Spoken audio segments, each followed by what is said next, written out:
En 1955, la dernière brasserie active de la ville belge de Heugarden, dans le Brabant flamand, ferme définitivement ses portes. Une énorme perte pour le village qui comptait encore quelques décennies plus tôt plus de 35 sites de production.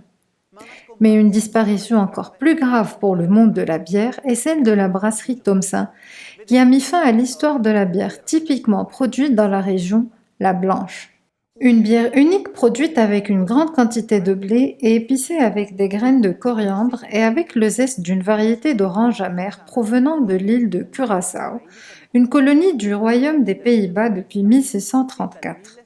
Heureusement pour les habitants de Heugarden et pour nous tous, il y a parmi les habitants du village un homme qui ne voulait vraiment pas renoncer à cette bière parfumée et rafraîchissante. Pierre Célie a alors tenté de faire revivre cette bière en se basant sur une recette qui lui était arrivée de préparer lorsqu'il était jeune et travaillait dans une brasserie locale.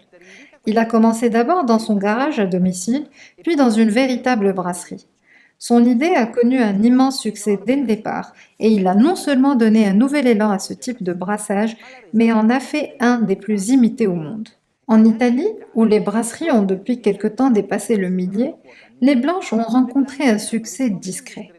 Nombreux sont les brasseurs qui la produisent avec une touche nationale, en utilisant du blé et d'autres céréales locales, mais surtout en remplaçant l'écorce d'orange amère des Caraïbes par les agrumes parfumés recueillis dans les jardins qui s'étendent sur une grande partie du sud de l'Italie.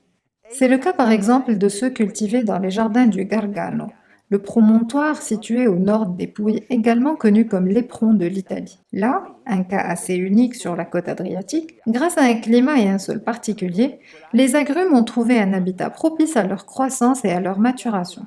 Il n'y a pas de période de l'année où l'on n'y trouve pas de fruits. L'hiver est par exemple la période de la duretta, une orange à la pulpe douce, compacte et croquante et à la peau fine. L'orange blonde, quant à elle, est prête au printemps, entre avril et mai. Le citron femminello, qui semble être la plus ancienne variété de citron d'Italie, est pratiquement toujours produit. Pour découvrir les différentes variétés d'agrumes, il faut se déplacer d'un village à l'autre car chacun a conservé sa culture spécifique.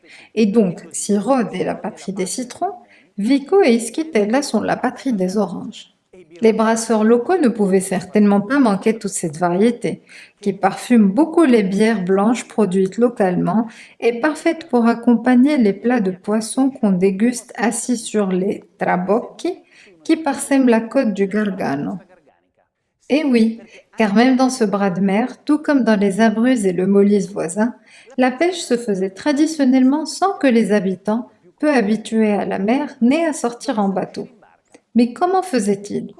Ils construisaient des engins de pêche en bois, des sortes de pilotis équipés de longues cannes, appelées antennes, qui servaient à faire descendre dans la mer et remonter des filets de pêche de différentes formes et tailles. Plusieurs trabocchi ont été restaurés ces dernières années. La plupart sont maintenant des restaurants où on peut profiter de splendides couchers de soleil, mais certains sont encore fonctionnels et on peut les voir à l'œuvre.